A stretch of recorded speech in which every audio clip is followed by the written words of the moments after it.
I'm talking to Mark Jaccard about his book, The Citizen's Guide to Climate Success. Our topic: should climate campaigners focus on blocking fossil fuel production? The first question: some environmentalists campaign to halt all fossil fuel production. For example, they want to stop oil sands production and oil pipelines. What do you think of that strategy? I think it's a mistake. First, it's factually incorrect to equate reducing greenhouse gases with reducing the use of fossil fuels. Coal, oil, and natural gas, the fossil fuels, can all be used to produce clean burning hydrogen, zero emission hydrogen, or zero emission electricity simply by converting the fossil fuel into those forms of energy while capturing the carbon dioxide and burying it underground in what's called carbon capture and storage. It's something that we already know how to do and we already know what it costs. So why would you do this? Well, you might do this if that's the cheaper way of getting to zero emissions in some parts of the planet. So why would you have a campaign that makes it more difficult to get to where you need to go? Is that the only reason you're opposed to this strategy of halting fossil fuel production? No. Um, just as big a reason for me is that I think it's a bad strategy. What you're basically telling people who live in fossil fuel endowed regions, regions that have a lot of oil or coal or natural gas, is you're telling them that to succeed with this grave threat of climate change, we need to annihilate their economy. And that is how they hear it. They hear it as you have to wipe out fossil fuels. And so when you do that, you do that without thinking about human bias, you're setting yourself up for those people to be a great force to try to stop the effort to make progress on climate.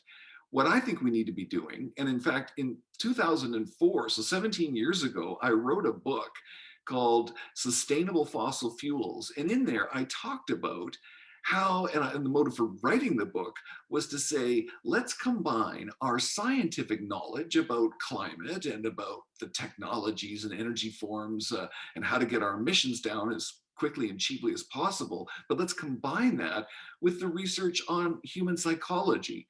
And when we do that and start to understand the importance of bias for people, that when they feel threatened, they will deny the science, then find reasons that this project has to go ahead. They will resist you very aggressively.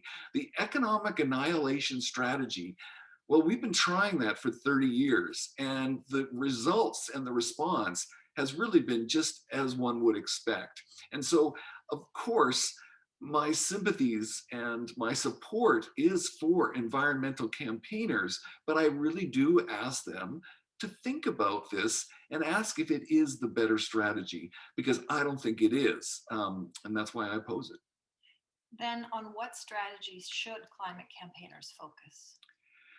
Well, instead of, for example, attacking some distant industry, coal mining off in some region, or natural gas or oil production, why not take advantage of the fact that in cities where most of us live, our political leaders and even our corporate leaders have all said that they agree it's a climate emergency and that we need to act right away.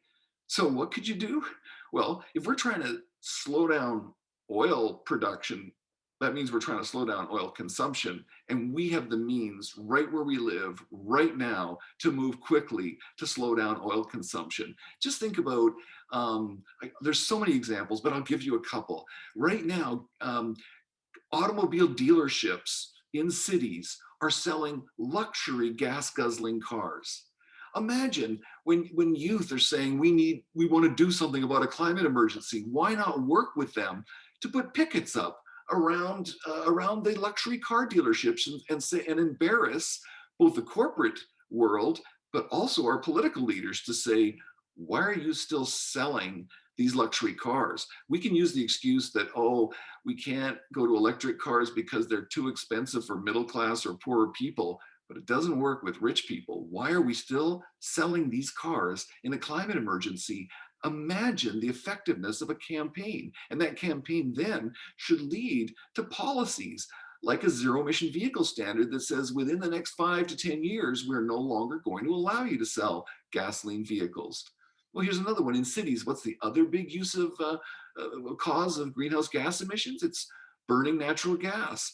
Let's put pickets up around the corporate headquarters of that natural gas utility and say, you shouldn't be operating anymore unless you're switching to bio sources, or some combination of hydrogen or biomethane. And governments, if you say it's a climate emergency, city governments, regional, provincial, state governments, why are you still allowing hookups of this deleterious substance to new building developments? Let's put some protests up around that. Let's get some rapid change. And when we are able to do that, which I see as much easier, then what happens is we're part of a global campaign to stop burning natural gas for buildings, to stop burning gasoline and diesel in the transportation sector. And ironically, when we succeed with that, which we must, then the supply, the new investment in oil supply won't be happening anyway.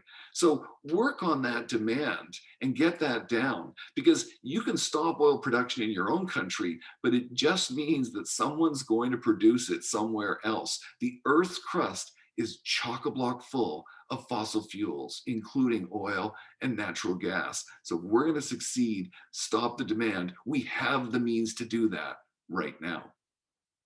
Thanks very much.